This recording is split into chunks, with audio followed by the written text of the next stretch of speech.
grown up in this religion and you know all of it, what they do, but now you now have to take a different turn. You have to be radical, so you have to move from the norm. This is what I'm used to. I'm used to going to church on Saturdays.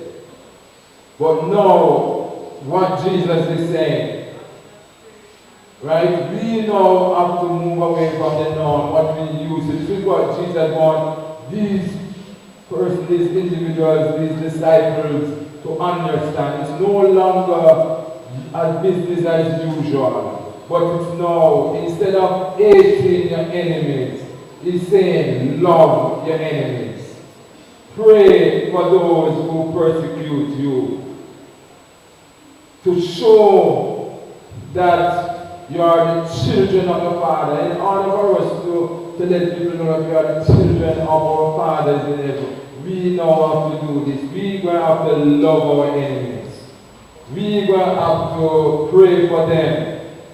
We're going to have to love them even though they do us evil. We're going to have to show them love. And to show you that this was from the beginning where you hate your enemies. Look at Psalm 92.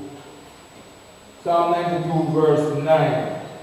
Psalm 92 and verse 9 tells you, for lo, thine enemies, O Lord, for lo, thine enemies shall perish. All the workers of iniquity shall be scattered. You see, so this was what the norm was, that the enemies will be destroyed. The enemies will be scattered because they were your enemies. But Jesus wants to change that. He wants us to be radical. So he said, look, this is what you know ought to do. Love your enemies. Bless them and that curse you. Do good to them that hate you. And pray for them which despitefully use you and persecute you. It takes a radical person to bless somebody who is cursing you. Every day somebody gets up and say all evil against you. But here the scripture is saying, Jesus is saying, bless them. They're saying something bad about you, but Jesus is saying, say something good about them.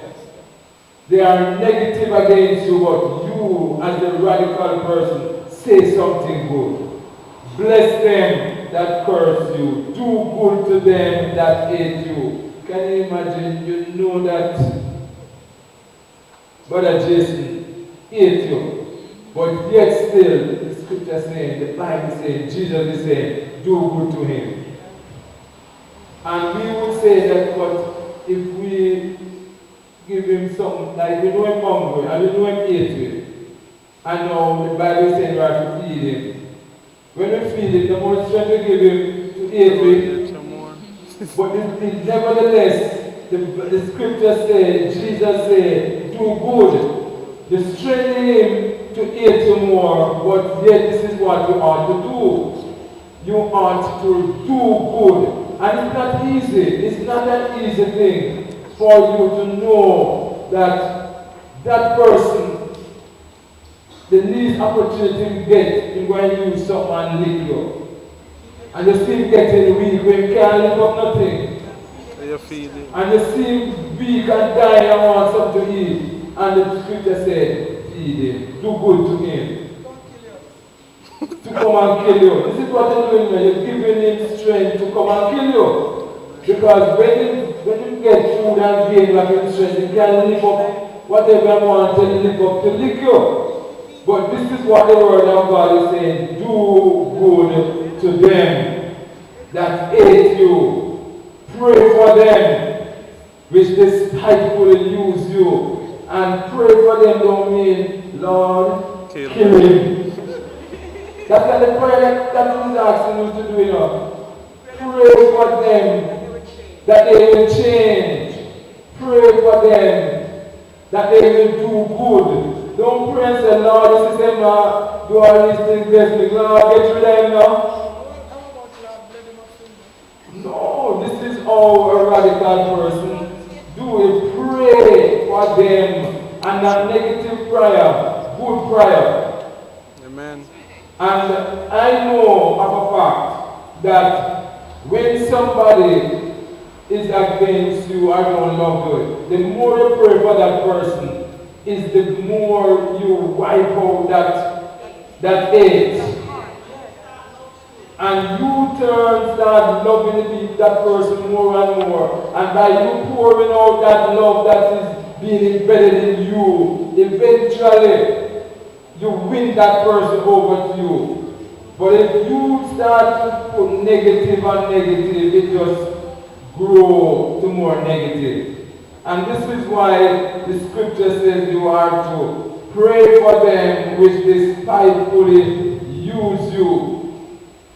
You know that they don't love you, but pray for them. Because this is how you're going to show that you are the children of our Father, which is in heaven. Outside of that, and because, look at the example Jesus showed. Jesus said, look, remember now that the Father in heaven is never partial. He put rain on the just and the unjust. When you fall in the rain, it's not just fall when evangelist Dixon house and evangelist Dixon neighbor who is not a Christian don't get any water rain.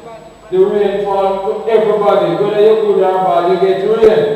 And if you're good or bad, you get sun. And if you're good or bad, you get storm. If you're good or bad, you get hurricane. If you're good or bad, you get earthquake. It's no partial when it comes to these things. He sent it, he made the sun to rise both on the evil and on the good. So it's not because we're better than anybody else why we miss the sunlight. That is what God doing. He do it just for you said. And he sent the rain on the just and on the unjust. For if ye love them which love you, what reward have ye? Do not even the publicans the same? This is what Jesus is saying, that if we love only who love us, if we do good to only those who do good to us, then we're not achieving nothing, because the sinner, the wicked one, love themselves. The wicked one love and next wicked one because they call them doing wickedness. So it's not anything good that we are doing when we love who love us. But when you can love those who don't love you, then this is where you are achieving something. And St. Luke chapter 6 and verse 27 tells us further on this. But I say unto you which hear, love your enemies, do good to them which hate you. But I say to you who hear, that means even though Jesus is speaking, not everybody hearing. Even though I am here talking, not everybody hearing. And if you want to prove that not everybody hearing, listen to all the messages that have been preached in this sanctuary and see how many we still have been disobedient. It simply means that they did not hear. They have ears, but they still don't hear. And this is the problem that we have. You will have people sitting down and listening, but they're still not hearing. Because once you hear, you will take heed. And this is why Jesus emphasizes and said, I say unto you which hear.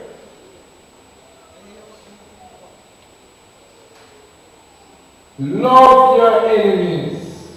Do good to them which hate you. I say unto all you who are listening, who are hearing, take heed